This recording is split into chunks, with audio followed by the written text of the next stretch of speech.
everybody can have their opinion on Angel Reese, but y'all don't know her. Like y'all don't know Angel Reese. I know Angel Reese. I know the real Angel Reese. And the person I see every day is a strong person. Is a caring, loving person, bro. The crown she wears is heavy, bro.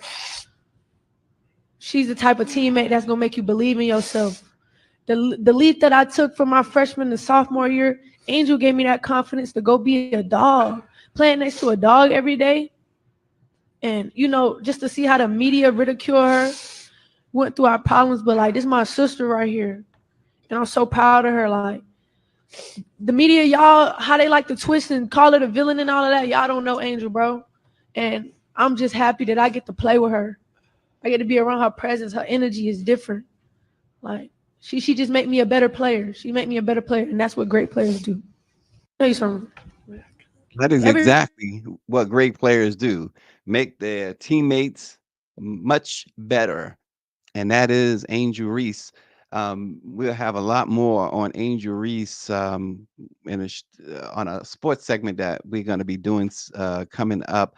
But it's a whole lot to talk about when it comes to the treatment, the mistreatment of Angel Reese. Power 96 starts so his morning, and he's 100% right. I know exactly what he's talking about. He says, I am not happy today. The disrespect of young female black athletes is on my mind, from Don Imus to the worthless LA Times, and I am not buying an apology. He says, every year during March Madness, the sports writers or the media will find a young black woman or an almost black team and demean them. Remember Gino Ari Emma's comments last year, now the LA Times. And here's the thing with the LA Times, and I'm going to uh, tell you what happened there for those who don't know. I'll give you just a snippet of it. Kim Mulkey, of course, slammed the article's characterization of her team and said that she considered some of the language used to describe her team as sexist. The Times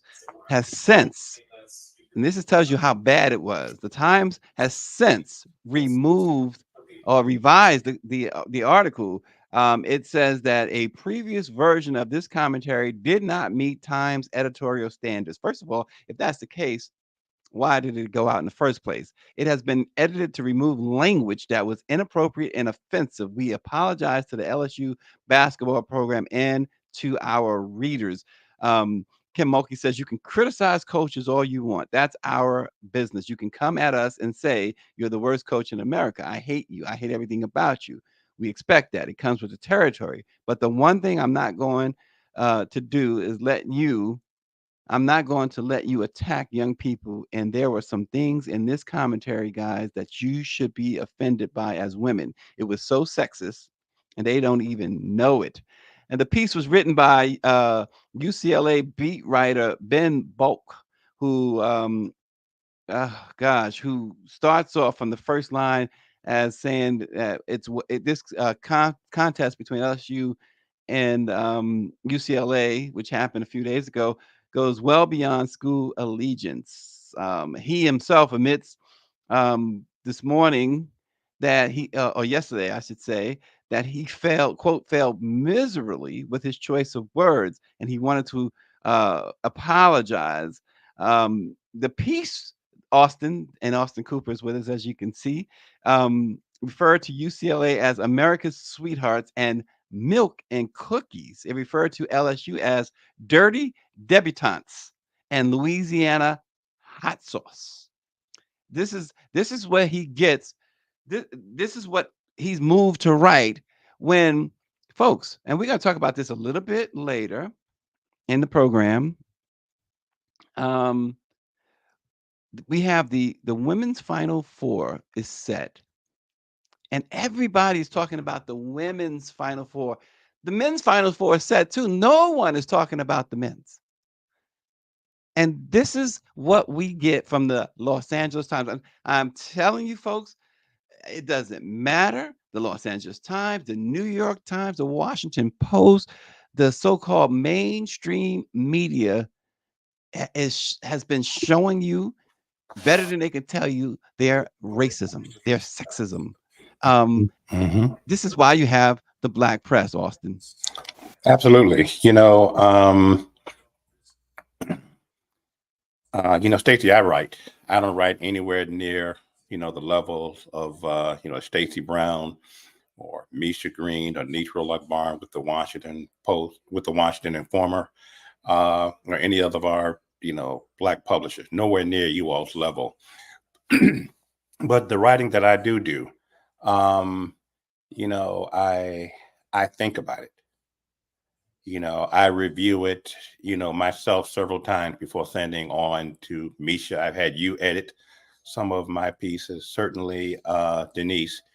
And, I want to make certain that I'm getting my point across as clearly as possible. Um, I don't want it to be offensive to anyone. And, how at, my level of writing, if I'm conscious of that, how can anyone who's writing for any publication, be it mainstream, be it minority, not also be sensitive to this? I mean, why? I mean, what makes it okay in your mind to even refer to these predominantly female basketball players, and yeah, in Louisiana, as dirty debutantes? Yeah.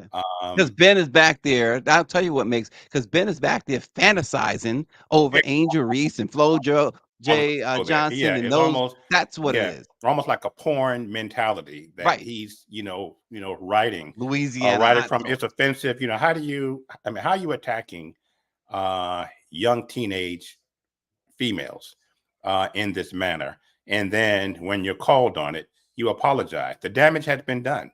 I mean, look at Yeah. the pain in the eyes of those three players in the clip that Greer just showed. Um, it's horrible. Yeah, And and think about it too, Austin. Like you said, think about the pain, and then they got to go out there and play, hmm right? And it's hmm not making an excuse for their loss yesterday. Again, we'll get into that later, but it's not making an excuse, and I'm sure they're not making an excuse. But this is the extra stuff, and this is why the young lady said, "Angel, the crown on her head is heavy."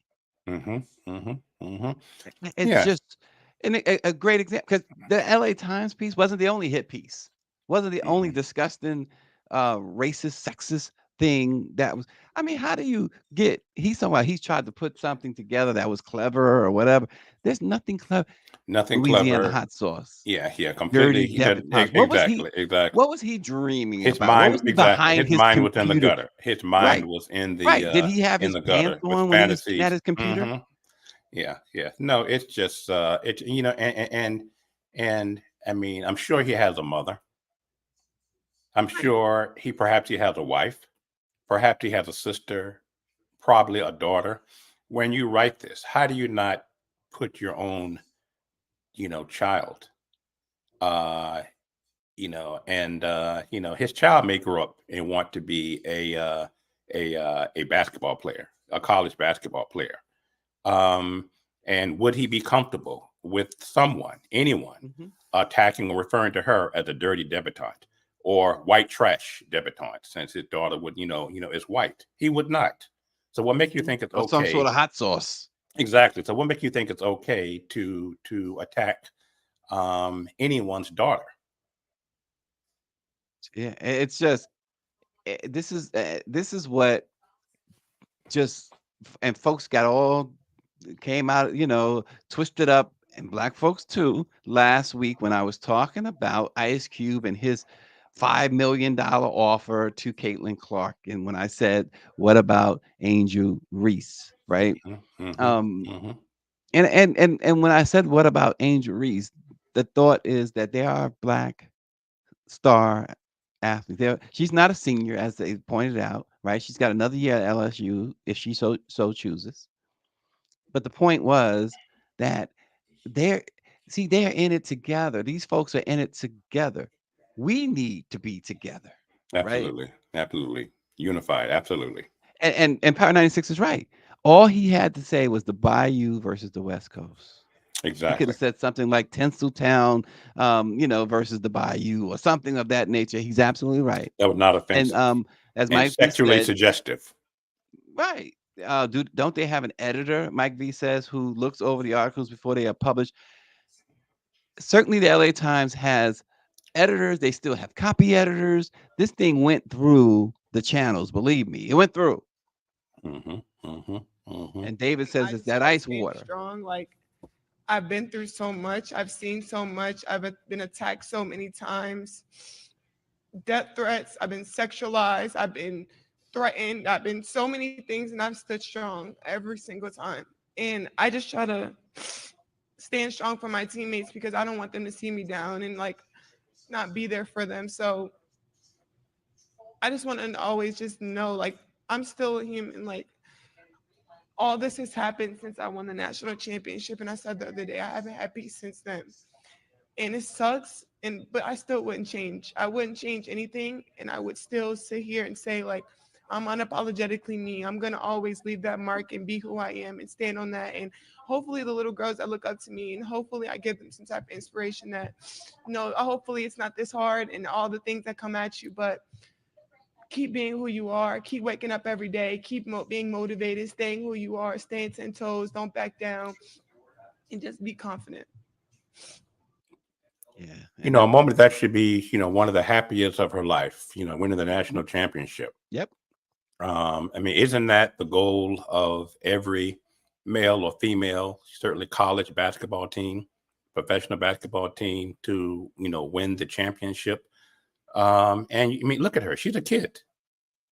Exactly. She's a kid, and as she said, I am human. And as you mentioned earlier, Stacey, in the broadcast, this is a crown, or that was referenced in the earlier video that Chris showed. This is a crown that we have to carry. And they had to figure out how to get more units in by the time. And so we'll talk more about the Final Four. As I said too, I mean, we're talking about the women's Final Four because they have taken front seat to over the men's. And I mean, I just remember Austin, the big thing, the Final Four. And anytime you talked about the Final Four, you were talking about the men's, the NCAA men's Absolutely. basketball. You knew automatically. Yeah. Other stories we're following this morning. Georgia lawmakers have voted, Austin, to approve a bill requiring parental permission for children to join social media. Also, Kansas City Chief Cheerleader has died after the stillbirth of her daughter. Again, another situation about the Black maternal mortality rate in our faces. And also, the Amsterdam News did an in-depth article on why some Brooklyn youth carry guns. And you've got to check out the stats. You've got to check out the reasons why. And of course, the twice impeached, 4 times indicted former President Trump and his campaign said they are vowing to protect white Americans from racism. We're going to examine what they and their allies have done and what they said they will do if Trump is reelected. Folks, pay attention. Pay attention. And real briefly, before the show, Austin and I was talking about Beyonce and country music. And Austin had some great insights, much to my surprise that he was talking about Beyonce like that. But I was right there with him. Austin made some great observations. Austin, this country album, which is going absolutely bananas on the charts, and let me preface it by saying, and Austin said this too, neither one of us are like Beyonce fans. We're not Beyonce haters, but we're just not like most people, right? But it's so interesting that what drove Beyonce. Austin, I'll let you take it from here. Oh, well, I first heard about, like most of us, this album on the couple of days before the release. And as I mentioned, I like Beyonce, but I'm not a, must Beyonce fan. But I was watching, as I mentioned, ABC News last night, David Muir. And they did a maybe 2.5 minute segment at the very end on this album and how her country album is just going through the roof. And they interviewed someone who's written an article about her album going through the roof. and he was saying how last year or so he was at a country music awards event. I don't know if I have the details quite right, but it was a country music awards event last Mhm. year, and she came on stage and performed. And he said he was amazed at some of the racist comments that he heard, directed towards her, just in the general, area where he was seated. And obviously, if he heard about it, certainly Beyonce is aware of taking incoming. And what Mhm. I like about Beyonce and people who have that, rare talent is, she said, "I'm going to show you." At the end of the day, Beyonce, for all of her fame, is a country girl. She Right. was born and raised in a small town in Texas, and why shouldn't she be able to perform at a country music awards show, festival, or whatever, without taking incoming Racism. racist attack? So she has shown them. She has come out with this country album. I've listened to one or two songs. I'm not a country music fan, so it's okay Right. again to me. But I'm so happy for her for throw it in the faces of racists who and again, as you and I were saying before the show, Stacey, country music, all music Mhm. originated in the Black community. Right, right. And so interesting. And again, we had this conversation pre-show, but so there was an incident, and most of her fans know about it with the Dixie Chicks when she recorded with them, did some music with them, and she got the backlash. She knew about the backlash. I recently wrote about it, and she knew about the and yes, David, country music is Black music. That's right. Um, knew about the backlash, the racism, and all of that. What you mentioned and that whole Dixie Chicks experience. Serve to from every account to drive her to do what she's doing now with Cowboy Carter. And it's funny how she channeled all of that negativity, and now she's channeled it into the best, or at least the Well, most talked about country song or country album that we've heard about in in a while. almost forever. Forever, forever. And what I like about it is, and I've only listened to one or two songs, but I've been reading about it. And, she pulled in, she collaborated with Yes, some of the country greats, to yes. produce this album, Dolly Parton and others. And I And thought that was even, important. And you exactly, know why? exactly. Because it was like, okay, Dolly Parton, okay, so and so, Yeah, come, Grisha, Willie Nelson Willie was Nelson, exactly. I mean, these are country legends, and she pulled them, in to be a part of this incredible album. right? And my point was that it was like, okay, let me show the people that I can stand here with a Dolly Parton or stand here with a Willie Nelson and still, take this genre and blow it up. Hmm. And she Hmm. she did. She was she's able to, based on all accounts, like you said, I think I've heard one song from the album, but everyone is giving it everyone you hear is giving it such acclaim, such, 5 stars, if you will. Hmm. Um Hmm. and it probably is. But she channeled that hate and she took it back. She took back, at least for the moment, if not permanently, because we'll see what happens going down the road. Because I think um, I'm seeing everybody, Yeah, folks. Where yeah, yeah. look, I was watching Roland Martin had on his cowboy hat and boots. Now he wears a cowboy hat sometimes, but he had it all, and he had something about Beyonce or whatever caption on the photo or whatever. But I'm seeing Chuck D put on cowboy hat and everybody is doing it now. And so it's like she snatched it back. She didn't just take it back. She Yeah. snatched the thing back. And it's Yeah. like this is for keeps, Hmm. And and they have what they have done in trying to um you know minimize her is they've unleashed another side, another beast from the Bayhive is what they've done. exactly, exactly, exactly. I mean, We're she gonna just have a Go ahead, Austin. No, I'm no, she sorry. just threw it in, threw it in the face, saying, I mean, again, how multi-talented, she is, the range of her, musical talent and abilities. And, the funny thing is some of the simple, racist white folk who were throwing hate her way are probably dancing and singing to this Oh, song. You know absolutely. why? Radio Because stations it's claim good. they Because yeah, it's they good. claim they wasn't gonna play it. And what are they doing? Playing Playing it it. on heavy rotation. Mm-hmm. Mm-hmm. Heavy. Mm-hmm. First of all, you're doing yourself a disservice. A You're disservice. costing Exactly. yourself by not playing it. Man, I tell you what, this is a good morning. My man Johan Yoski is watching this morning. My your hand goes back. That was an elementary school mate, PS 155. He was like the king of 155 and junior high school 226 and so forth and so forth. That dude is all that. He represents community in ways that people just couldn't imagine. And he's not a celebrity, but he's a celebrity to us. I Yoski. wanna suggest that you invite Johan on the show. I would love to hear about the Tell young you something. fifth grade I would be Stacy Brown. afraid to invite Johan on the show because he probably take my job. That dude, he will have you in stitches. He is the man. I tell you what, it's few people that I remember fondly from my youth.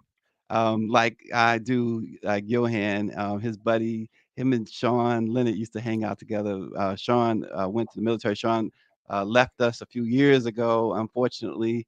Um, but he was very young, 50. I think he didn't even make 50 at the time of his passing, but somebody we really, truly, truly adored coming up. Ashley is here watching. What's up, Ashley? Um, but speaking of country music, we're going to have a really cool show this week. We're going to have Totally Randy. She is she should be president of the Bay and J fan club. if there's a Mhm. if there's a fan club and there's a president, it has to be totally Randy. But we're gonna talk about Black women in country music. So stay tuned this week for Let It Be Known as we delve into Beyonce taking it back, taking what's rightfully ours. Doesn't that feel good? Um, we talk all the time about racism. We talk all about the effects of structural racism and stuff that we see that the former president and his cronies, those who have drank the Kool-Aid, what they want to do and what they've been doing. But it's so great. It feels so great when, despite all of that, despite all of the challenges and the stuff that they continue to do to people of color, particularly Black people, Mhm. Mhm. when one of somebody who looks like us are able to just just reclaim all of that power like Beyonce has done here. It is just absolutely great. Ashley is Austin's daughter. Be nice. Be nice. Be nice, No, Stacy. Don't embarrass listen. me. My child's watching. No, not at all. Ashley and I have never met, but I have admired from afar, Ashley, all of the credentials that your dad continues to share with us. But also, I just don't know how Austin was able to help create such a beautiful, beautiful woman. I mean, where did you get it from? Her Ashley, I've mom. seen your Ashley is absolutely stunning. What's your Austin, point, how Stacy? did that how does that What's happen? your point, Stacy? What point are you trying to I make? just want to know what a mother looks like. That's what I want to know. I just gotta know. It can't be all Austin. A beautiful lady. No, she's a beautiful lady. She is. She's absolutely stunning. She says she gets 50% from you, Austin. Oh, thank you, Ash. Wow. Goodness grief. All right. Austin in Georgia, they could join other states in requiring children younger than 16 to have their parents' explicit permission to create social media accounts. Lawmakers gave the final approval to Senate Bill 351, which also would ban social media use on school devices and internet services require porn sites to verify users are 18 or over, which is fine, right? You should. And mandate additional education by schools on social media and internet. The House passed the measure 120 to 45, and the Senate approved it 48 to 7. Um, Republican Jason Anaverti of Dallas called it transformative, and now it goes to Brian Kemp for his signature. So essentially, let's cut to the chase. They the Republicans have been going hard after social media, particularly, and I won't say social media because everything goes on Twitter or X or whatever you want to call it, right? They won't touch that because they guy, the wacky, crazy, racist Elon Musk runs that. But they've set their sights on TikTok, and the idea that they are now telling parents, they're putting a law in that says children must get their parents' permission to go on these social media sites like TikTok. Austin, is this overstepping? I have mixed emotions, frankly, about this. Ash is 36. So when she was a kid, there was no social media. This was just not something that her mom and I had to think about, had to be concerned about.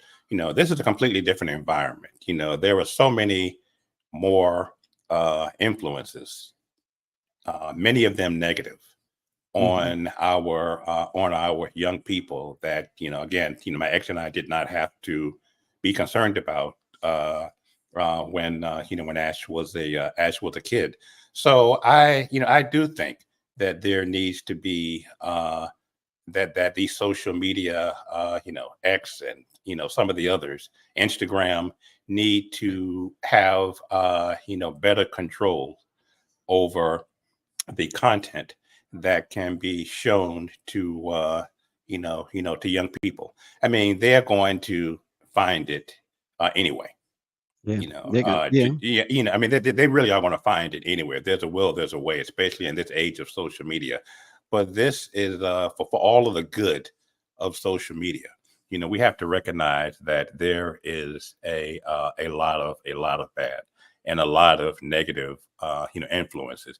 When I was a kid, if I was teased for, and I was teased for being skinny, not it wasn't anything horrible with it. I mean, I would laugh about it too, but I can't imagine. I had friends who were bullied, for being fat or whatever as a kid, and but when they went home, they had a reprieve. We didn't have cell phones, and you returned the next day, and had to deal with that. Young kids, young people today, especially kids, don't have that breather. You get teased at school, and then you can get teased on social media, and then kids can be, as we all know, cruel as kids.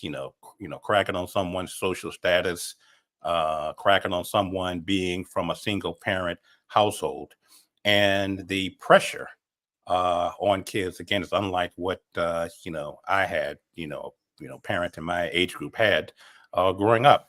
And we see it all the time with young people committing suicide because of peer pressure, mainly from social media.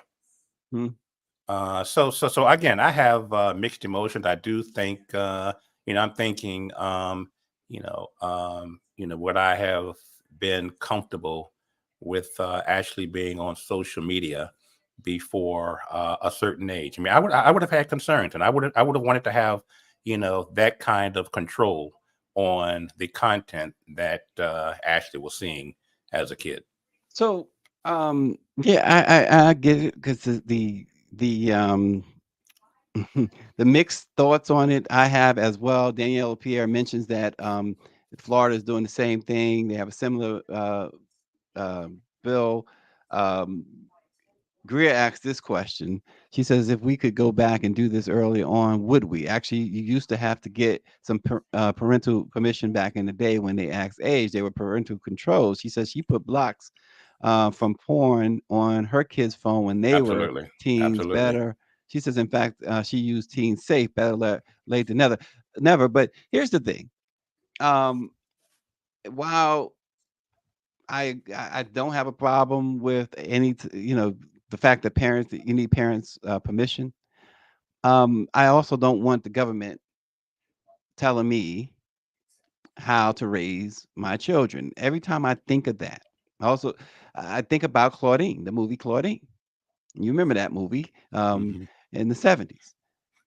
They were on welfare, Hmm. and the Hmm. government control who I mean, they were trying control whether or not the man could come in the house, whether or not she could Point sleep taken. with a Yep. man, Yep. whether or Yep. not, he could buy her a mop. And that's art imitating life for real. Hmm. Um, and I always think about it in terms of from a black person standpoint, of course, there's no other way to think about it, right? When you're black. But Hmm. Hmm. um, I always look at it like that. I don't want the government, and it's so bad because so at the same time, and this is true because I remember taking our son to a doctor. He was 13 years old, and the doctors, they was examining him or whatever. And you know what the doctors told us? The doctors told us because we asked the question, and they said, "Well, the doctor said we can't give you that information unless Hmm. he at 13 signs off on it, That's crazy. agrees." That's crazy. I said, Yeah. "What? Hmm. What?" So, and this was in Pennsylvania. Um, and so it's so twisted, right? Because that is still in effect. Yet you want to tell me, tell my 17 or 13-year-old, whatever, that you And he need had to give you parents' permission. permission to go on TikTok. I have an issue with that from the federal government or the local Point taken. any government. I have an Point issue taken. with it. Hmm. Um, you're not going to selectively tell me what I can when it comes to my child. It's like you hear the old adage, you can't spank your child anymore, Hmm. right? Boy, Hmm. oh boy, did I ever. I mean, I didn't get spankings.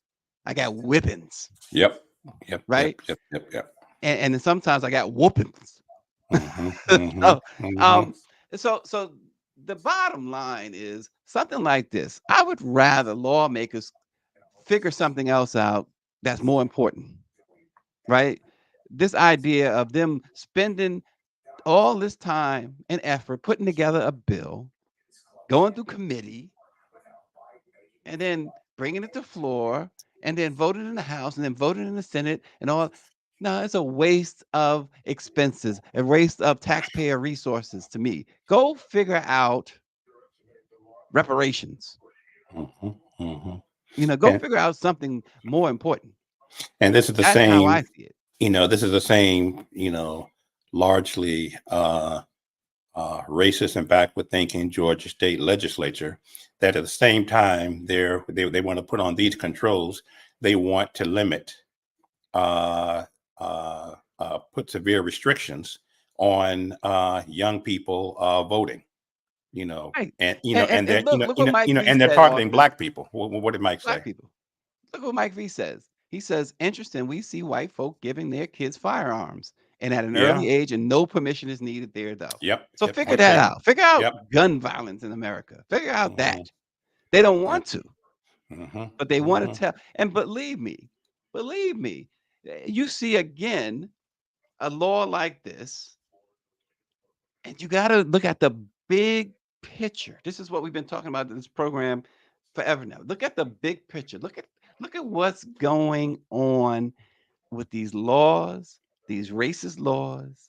All of this, all of this is about control, control, control, and taking this country. And the president himself, I brought it out again yesterday, brought it out last week when the president said it, that these MAGA folks, these conservative folks, so-called conservatives, these hateful folks, he mentioned Trump by name in this. Biden mentioned Trump by name, and he's 100% correct. Want want to take us back to the 18th and 19th century, and people laugh at that. Black folks. Oh, you're not gonna make me a slave. Do you Okay. think? Do you think when they went into Africa, how many said you're not gonna make me a slave? Yep. Yep. Just about all of them. Ended up here on plantations. Absolutely. Absolutely. Just And about the all of scary, them. yeah, we've talked about this before, Stacy. Uh, Trump is not speaking in code. Oh, He's not there's speaking no more in dog third whistle. person. Yeah, Right. it's no longer a dog whistle. He's being very direct Right. to all of us in And terms listen, of what he Biden, intends to Mike V do points when he out, gets back in Austin, office. Mike V points out that Biden went even further and said that they want to put you back in chains. That's right. He Oh, really? ain't He lying. said that? Oh, Biden said that. Okay. He's not Good for lying. the press. Absolutely. Right. Absolutely. Right. Including the simple blacks supporting Trump. Well, and so that's the mentality that those idiots have. And I'll call them out every single time because the reason I call these folks out is because it's so disappointing. The Ice Cubes of the world, the Snoop Dogs, the Killer Mikes, um, the Sexy Reds. It's so disappointing. Mhm. The nutcase that went to the White House a couple of weeks ago and made the comment that at the end of the day that they're gonna end. This is y'all can't see.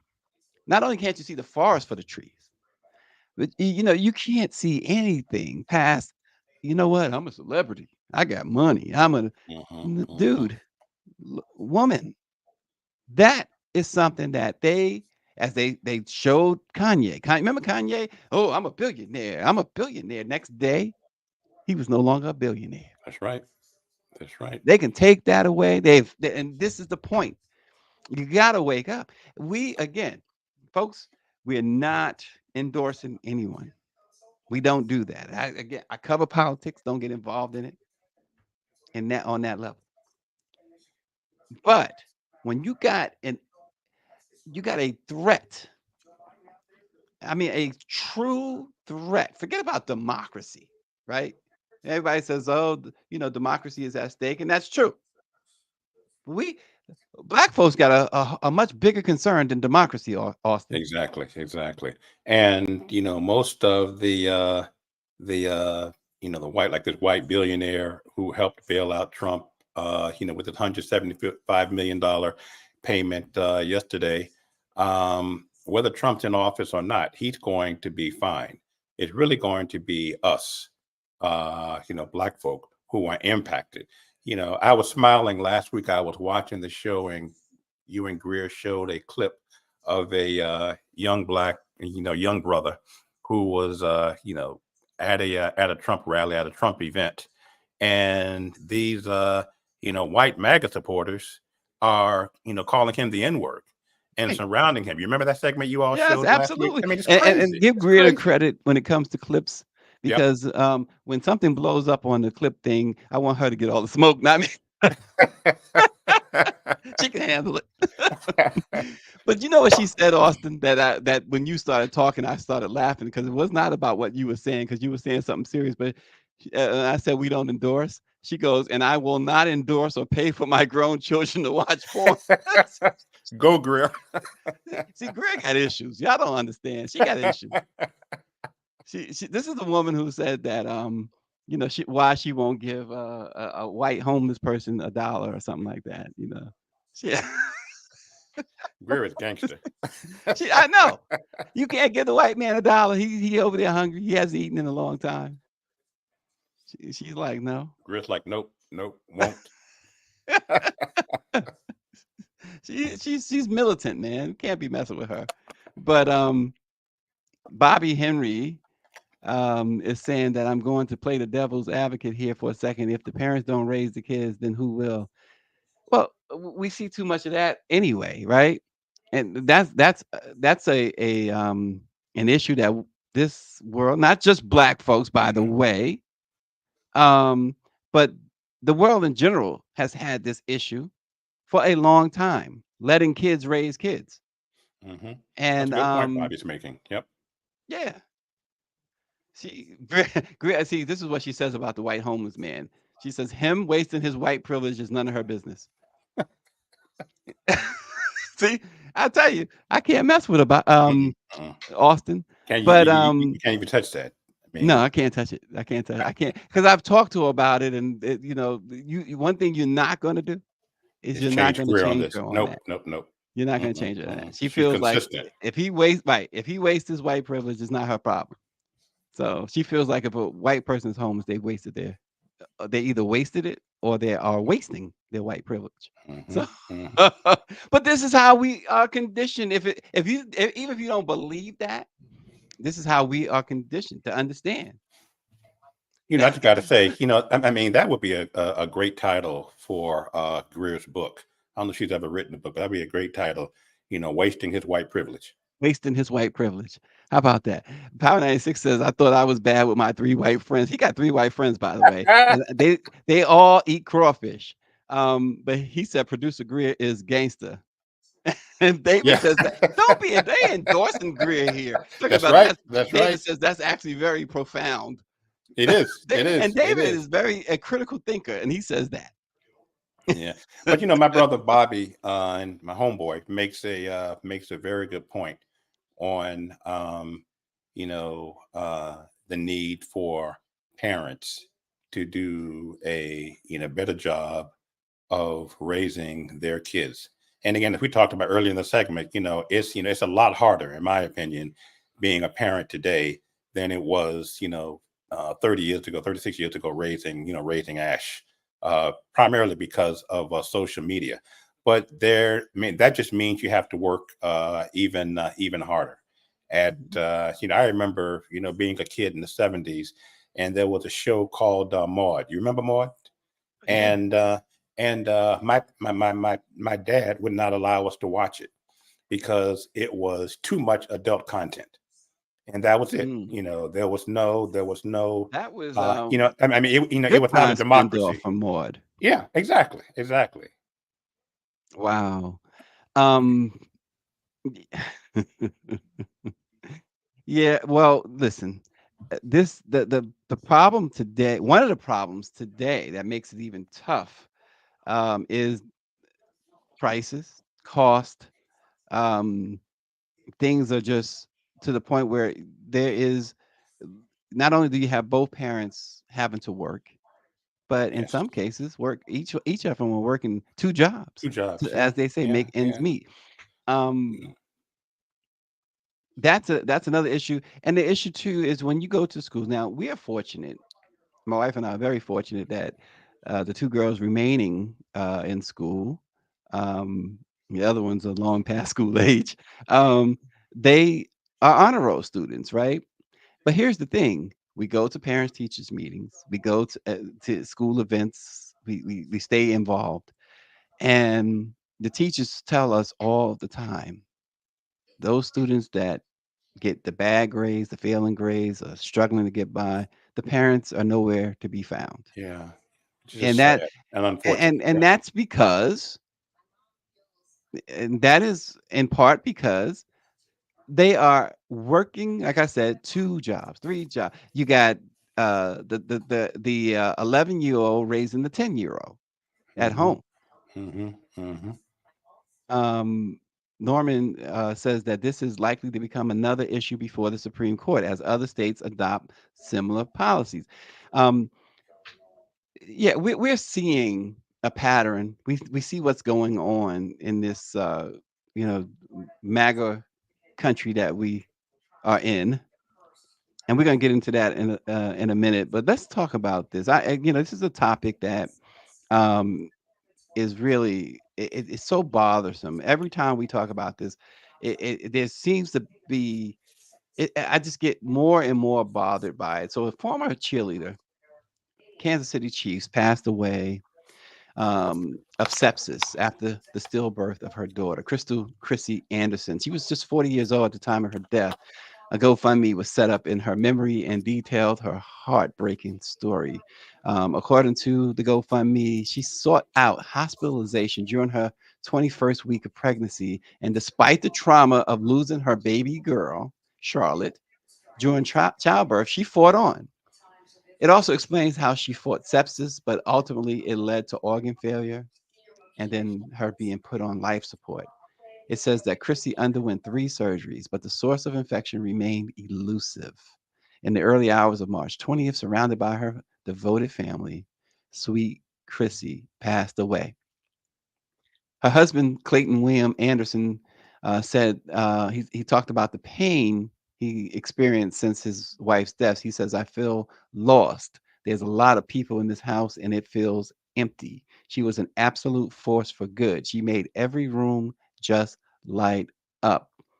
On the official Kansas City Chiefs uh, ch- uh, Instagram, they posted a tribute to Anderson, who cheered them for 10 seasons. They said, we're deeply saddened by the recent passing of Chrissy. She cheered for us for over 100 games from 2006 to 2011 and 2013 to 2016. During that time, she attended the Pro Bowl as the Chiefs representatives in 2015, served as a captain of her team, cheered during the London game, and visited our troops around the world, including in Iraq, Kuwait, and throughout the U.S. Um, but again, Austin, we have talked so much on this program about the maternal mortality rate with Black women, Yeah, and this is this is just I mean, what can you say beyond sad, beyond painful that this could happen to any woman, this beautiful Black woman at age 40, because of poor medical care here in the here in the United States.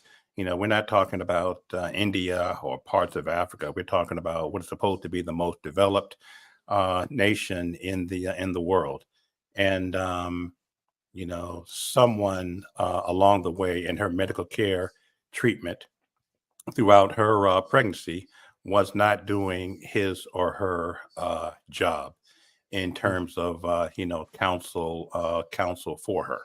And mhm, this poor husband had not only lost his child, but his wife, and had to pick up the pieces and move on for a deaths that perhaps were certainly her death was avoidable, and yeah, probably the death of his his stillborn child. yeah. Well, on behalf of the Black Press of America, the National Newspaper Publishers Association, our thoughts and our hearts go out to Chrissy Anderson and her family. Absolutely. Well, Austin, driven by fear, why some Brooklyn youth carry guns. If you haven't seen this report, which came out, I believe, yesterday in the Amsterdam News, it's a great, great read, and it's extremely insightful. Once again, the Black press doing what others just won't do or can't do, really, because coming from a Black perspective, you can't get that at CNN. You can't get that at MSNBC or the Washington Post or the New York Times. Um, but in that article,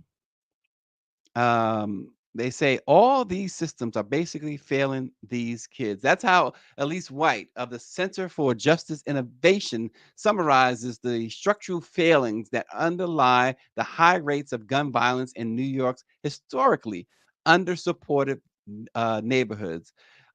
White, who is the CJI's Director of Action Research, has become very familiar with the impact of these inequities, according to the Amsterdam News' article. She and her colleagues have spent the past 5 years conducting research on gun carrying practices among young people living in these neighborhoods. CJI recently published its second study on this topic, Two Battlefields: Ops, Cops, and New York City Youth Gun Culture, which examined the reasons why Black boys and young men in Brooklyn's Crown Heights neighborhood carry firearms. The study drew from anonymous interviews of 103 participants, primarily Black men from ages 15 through 24, who said they had carried a gun in the past year. They found that the impact of gun violence hit these youths firsthand. As teenagers, they became involved in the street network, gangs, and more informal crews of Crown Heights. The research revealed that a large majority of these youth found themselves existing outside of the mainstream economy. They said that many had been pushed out of schools that failed to meet their needs and were unable to find regular employment that offered a living wage. Because of this, Austin, they often join street networks, see gangs or whatever, and they resorted to activities like drug dealing, robbery, and scamming to provide for themselves and their families.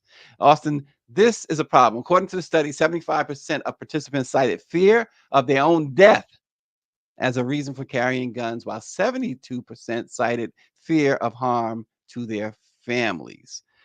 This is the climate that we live in, Austin. When 14, these are young Black kids who are saying they fear for their lives, they fear for their families, and what do? They go out and get guns. Hmm. And again, Stacy, it is indeed a gun crisis. It's a Black youth crisis. Is in A particular pandemic. Black male, yeah, pandemic, and if you talk to a lot of these young brothers who are parts of gangs or young sisters who are parts of gangs, it goes back to that home family structure. For whatever reason, the home environment is as is, and they are looking for someone who they feel cares about them. They're looking for that family values that they're not getting at home, and unfortunately, they turn to gangs for that sort of family structure. And this is what we have. I mean, when you and I were growing up, and I'm older than you, but certainly did not have to walk around carrying a weapon. I Right. was never worried about anybody rolling up on me and shooting me. That was just not the environment that I was raised in, nor you nor Greer. And but it is the environment, a consistent environment of so many of our young people. With my fraternity, we do a monthly male peer group sessions, for young Blacks and young Black men at Blue. And some of the stories, that I hear when we meet with them once a month, it's very painful to listen to. Mhm. Again, peer pressure. Again, young people, walking home and hearing gunshots or having to duck. I mean, this is a common environment for Listen, Denise Rolock Barnes, he's watching this morning. I noticed earlier. She talks about in Southeast DC yep. constantly hearing gunshots. Hmm. It's Hmm. it's like it's like hearing birds chirp in the morning. Hmm. Hmm. It's as prevalent as that, and that is just it's awful. It's an awful situation. Um, and David Youngblood says this. He says we have contradictory messages regarding guns. They're only bad in urban and ex-urban places. He says the rest of America puts the gun up there with photos of Jesus and Trump. Hmm. Hmm. And it's a problem. But listen, I encourage everyone to read the Amsterdam News' article. Really well done, well sourced and researched. And I have to say sourced and researched because there was some criticism of the of certain black newspapers recently. In some cases, probably true, and in other cases, unfounded. Certainly with the Amsterdam News and this job that they did on this particular article. So hats off to our colleagues at the Amsterdam News. Now, two quick things, Austin. I mentioned earlier, Norman Rich, he says that we talking about the other issue that is likely to become another issue before the Supreme Court.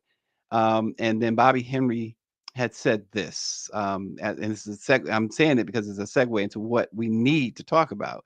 Bobby says, while we spend our time talking about Trump, we ought to spend our time talking about his supporters and the businesses they own, who we should not be supporting. Maybe we should be doing that. Absolutely. And I think that if anybody's paying attention to the show, we certainly try to do that. But also at the same time, I'm going to say this: as much as we hate talking about Donald Trump, much as we hate reporting about Donald Trump, the thing is, and this is again the distinguished factor between the black press and mainstream. When we talk about Donald Trump, when have you ever heard us talk about Donald Trump without prefacing twice impeached, 4 times indicted, 91 felony counts, twice a jury found him responsible for sexual assault, a judge from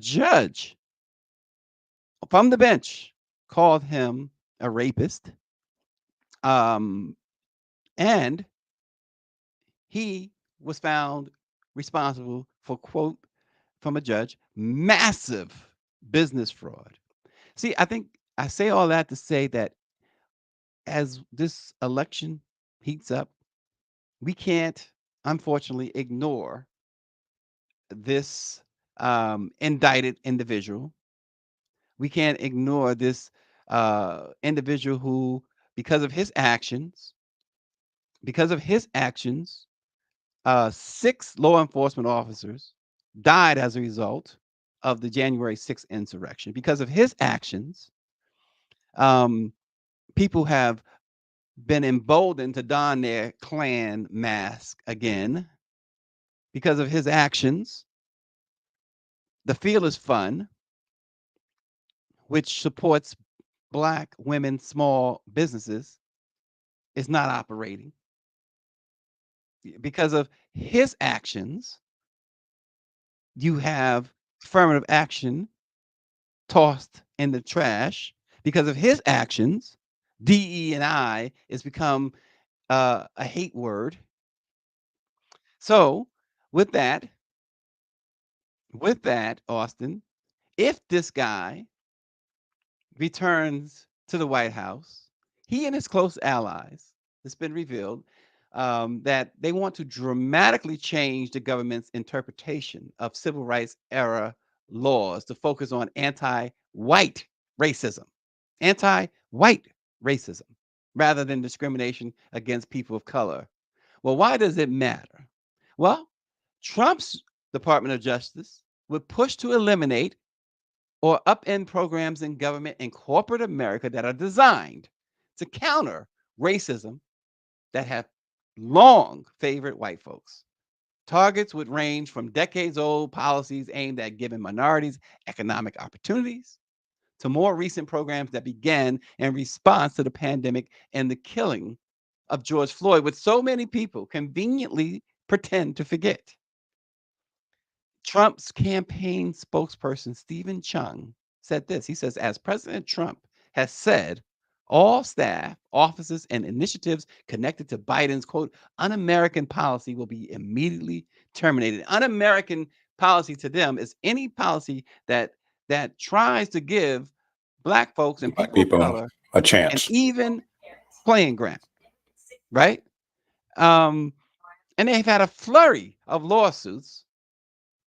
A central vehicle for the efforts have been just as a Trump-aligned American First Legal, which is founded by Trump's aide, Stephen Miller, who has called the group conservatives. And he's said that they are the long-awaited answer to the ACLU. They cited the Civil Rights Act of 1964 in February in a lawsuit against CBS and Paramount Global for what the group called discrimination against a white straight man who was a writer for the show SEAL Team in 2017. Also in February, the group filed a civil rights complaint against the NFL over its Rooney Rule. And we know what the Rooney Rule is. It was instituted in 2003, expanded in 2020 Two, and it requires NFL teams to interview at least 2 minority candidates for vacant general manager, head coach, and coordinator positions.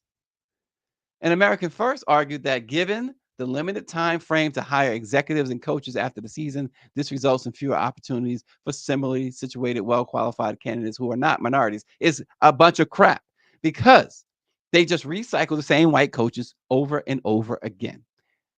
And that's why that rule was instituted. It has not been successful.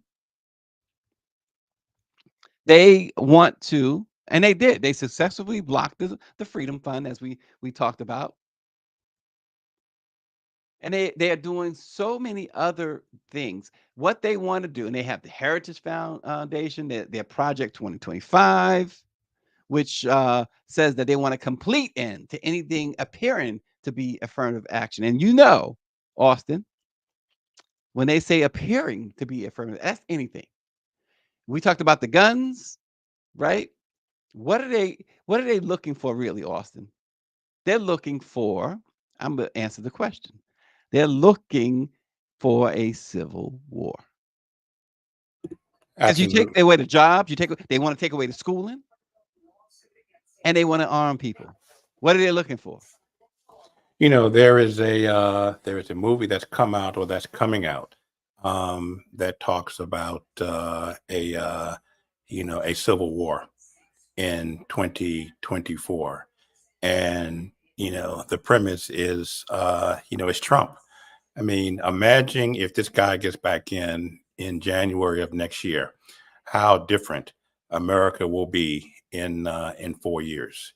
Every election in recent years, it's kind of like the thing to say. This election is the most important election of our time. We've been saying that every 4 years in presidential elections for years.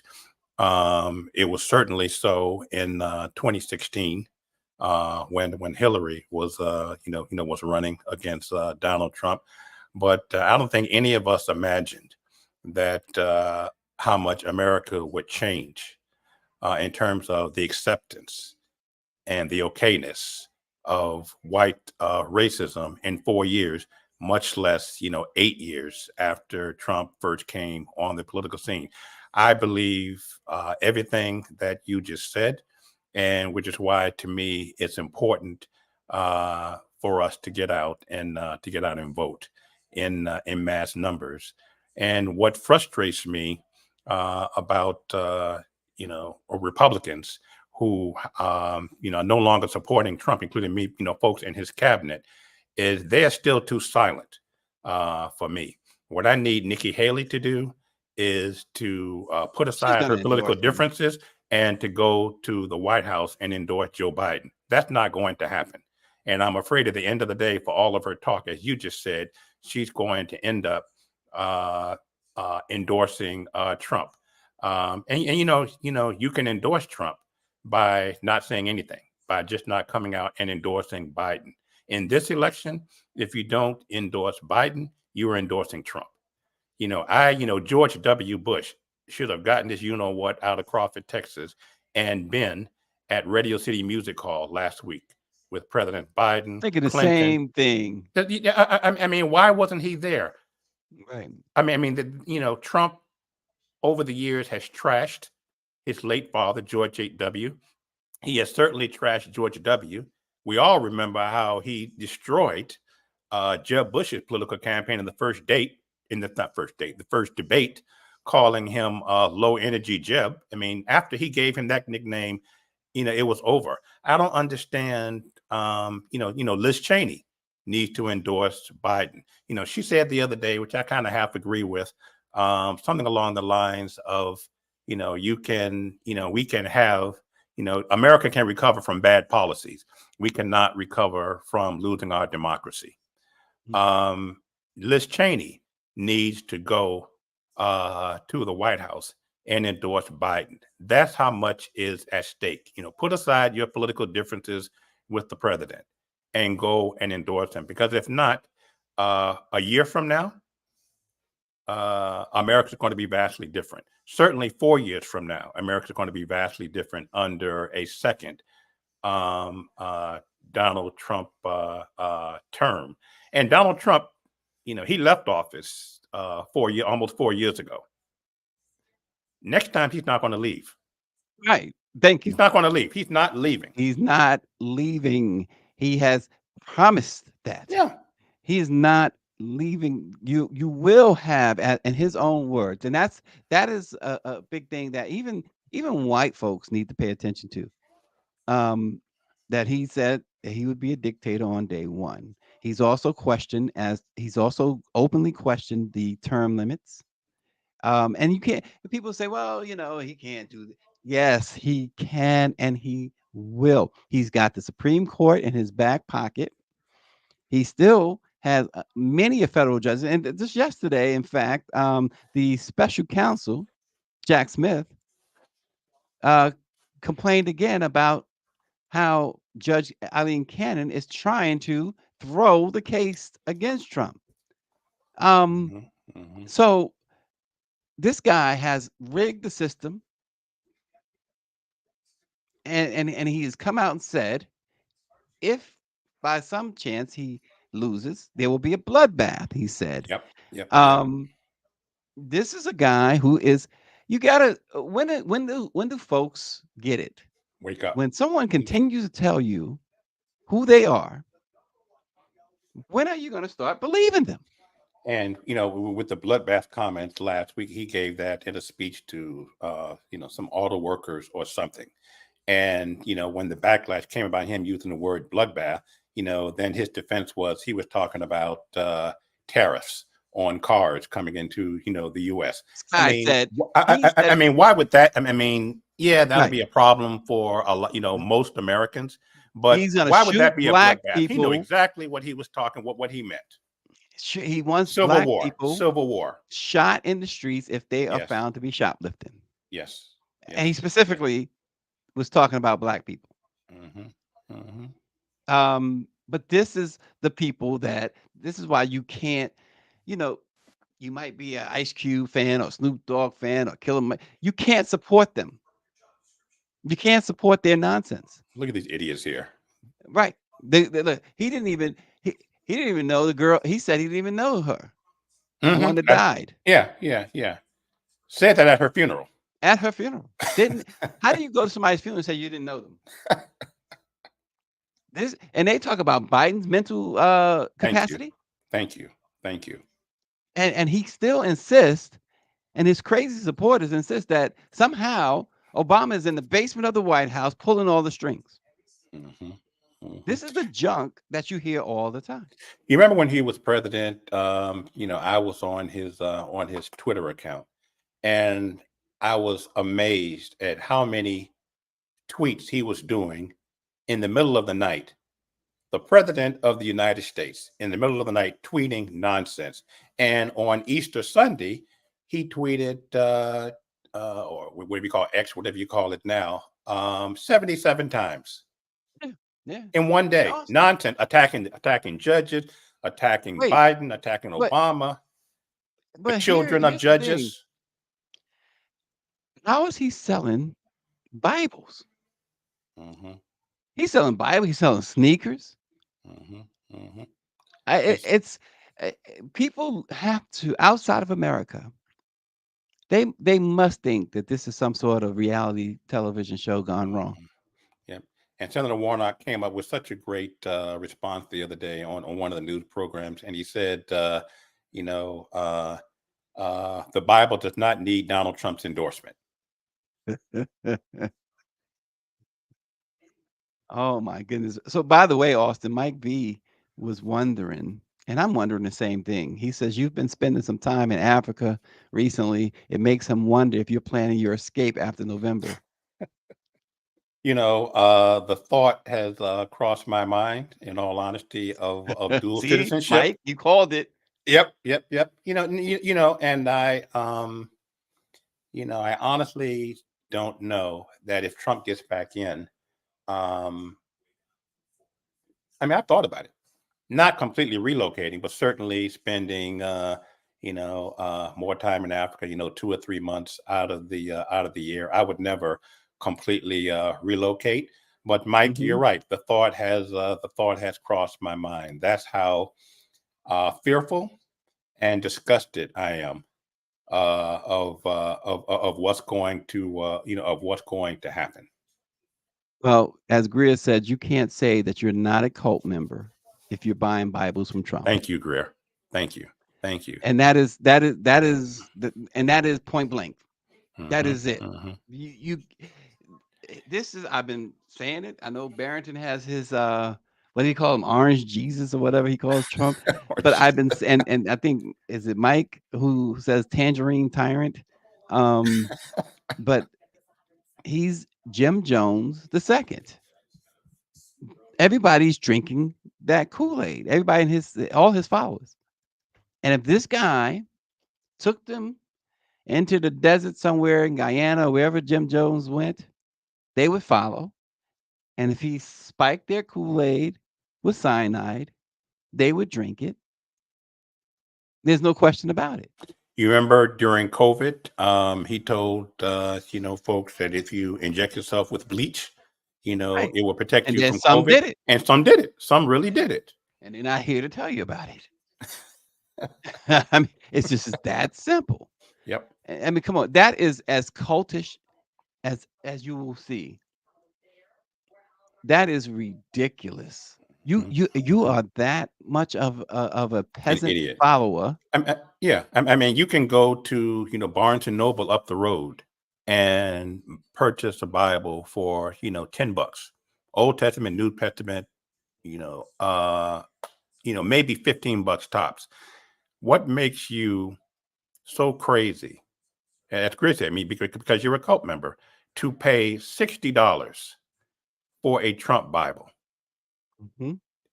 I mean, this Bible is supposed to have the Constitution in it. I mean, this is crazy from a man who doesn't even read the Bible, from a man who can't even tell you whether he's prefers the Old Testament, New Testament. He can't tell you his Bible. He says, he asks him what is his favorite Bible verse. All of them are. He doesn't read the Bible. He's never read the Bible. And see, and Bobby Henry continues to say, now back that up with 5 businesses that support him and let's go after them. The problem is, with all due respect, Bobby, is that it's not necessarily businesses that back him, at least not publicly anyway. It is these multi-billionaires who have nothing to lose, who you really can't harm. If you could do them any harm, they wouldn't do what they're doing. You can't do them harm. You can't, these guys, the only way to go after them is to make sure, to nullify them, is to make sure that Trump is not the president. That's the only power that you have. You can't hurt them. They are beyond shame. They are beyond, okay, if they do something wrong, they could pay a $1 billion fine and still eat as well the next day as they did before they had to pay that $1 billion fine.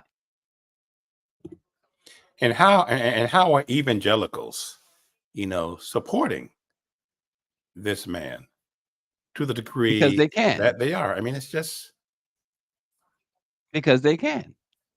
And now Mike V does give an exception, and that's because he put himself out there, and he was and see, My Pillow guy depended on what? He depended on folks buying his product, right? And so that goes to Bobby's point, but to my point, most of these guys, they you can't touch them. My Pillow guy, he's like like I mentioned Kanye earlier. Kanye had other people's money and they took it from him.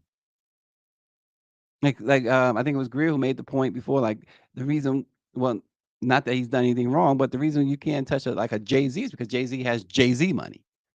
He doesn't have corporate money. He doesn't have this person's money or that person's money. He can't be controlled. Yep. He can't be controlled.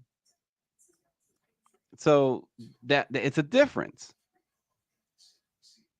this guy, the way to take him down, first of all, you don't allow this evil to run your country, but you also